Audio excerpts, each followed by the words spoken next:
अस्सलाम वालेकुम, welcome to the lecture of web design and development. इस लेक्चर में आप लोग देखोगे कि वेब एप्लीकेशंस जो हैं उसके आर्किटेक्चर क्या होता है।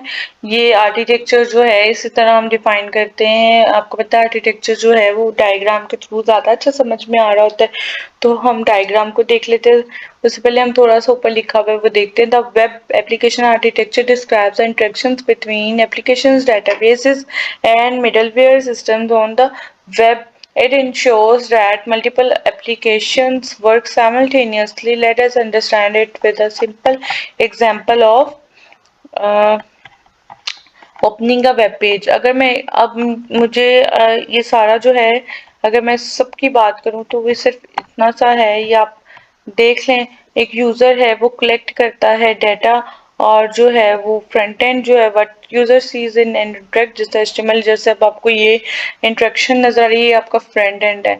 अब फ्रंट एंड से आपने रिक्वेस्ट भेजी है, जो कि आपके जो भी लॉजिक ऐप है उसके थ्रू पीएचपी, जावास्क्रिप्ट, पाइथन या जावा, जिसके थ्रू भी भेजिए वो वेब सर्वर पे जाती है। वेब सर्वर पे डेटाबेस है और फाइल सिस्टम है। फाइल सिस्टम आपकी एचटीएमएल, सीएसएस और इमेजेस को हैंडल करेगी, बैकएंड पे काम करता है। और डेटाबेस जो है आपकी माइस्क्यूएल, पोस्ट ग्रीस एसक्यूएल और मारिया डीबी, ये सारी है कि बैकएंड में एग्जांपल है ये, इसको देख लें। तो वो वहां से फेच करता है सारा डाटा और अगेन जो है रिस्पॉन्स करता है, और आपको जो है रिजल्ट मिल जाते हैं। ये इतना सा वेब एप्लीकेशंस का आर्किटेक्चर है। इसको आप मजीद देख लें, कुछ पूछने वाला है तो पूछ लें। तो यहाँ पे क्लाइंट साइड होती है, सर्वर साइड। क्लाइंट साइड आपका ब्राउजर रिस्पॉन्ड कर रहा होता है जिसपे से आपको इनपुट देते हो, और जो सर्वर साइड आपका रिस्पॉन्स कर रहा होता है HTTP hyper text transfer protocol. और उसके बाद वेब जो है सर्वर साइड में आपकी वो किस तरह आप लिखते हो, C#, जावा, जावास्क्रिप्ट, पाइथन, PHP, रूबी और एक्सेट्रा ये यूज होती हैं। क्लाइंट साइड पे आप HTML, CSS, जावास्क्रिप्ट यूज कर सकते हो ये सारी। और how web site is working, एक वेबसाइट कैसे वर्क करती है, इसके ऊपर क्लास में बहुत दफ़ा बात हो चुकी है। फिर भी अगर कुछ पॉइंट्स ये कहते हैं तो मैं पढ़ देती हूँ। देख लो। Once a visitor type your domain name into their browsers, एक विजिटर ने जो है ब्राउजर के ऊपर आपके डोमेन नेम सर्च किया है एड्रेस बार पे, तो कंप्यूटर क्या करता है, रिक्वेस्ट करता है और कनेक्ट करता है वेब सर्वर को जिसने जो है आपका डाटा सेव किया हुआ होता है।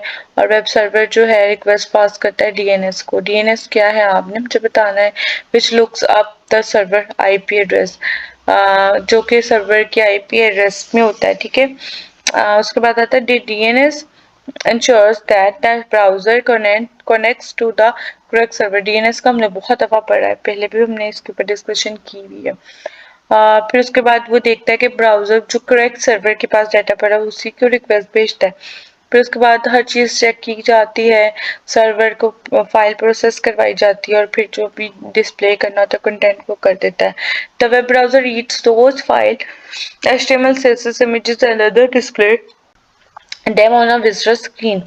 वो भी विजिटर की स्क्रीन को दिखा देते हैं। How and that's how website work, इस तरह से जो है वो फ्यू सेकेंड्स के अंदर जो है आपको डिस्प्ले दे देता है। अब यूआरएल कैसे वर्क करता है, ये आपका यूआरएल क्या है, इसकी एब्रीविएशन आप बताएं। वैसे यहाँ पर लिखी भी होगी मे बी। ये सर यूनिफॉर्म रिसोर्स लोकेटर होता है जिसके अंदर आप यूज कर रहे होते हो और जिसके थ्रू वेब पेजेस आइडेंटिफाई करने के लिए। ठीक है। आपका जैसे हर पेज का लिंक होता है इस तरह से यूआरएल होता है। इसके ऊपर भी क्लास में काफी दफा बात हुई हुई है। A web page and the host that make up the World Wide Web must have unique location so that your computer can locate and retrieve the pages। Her page का जो है यूआरएल यूनिक होता है। ठीक हो गया।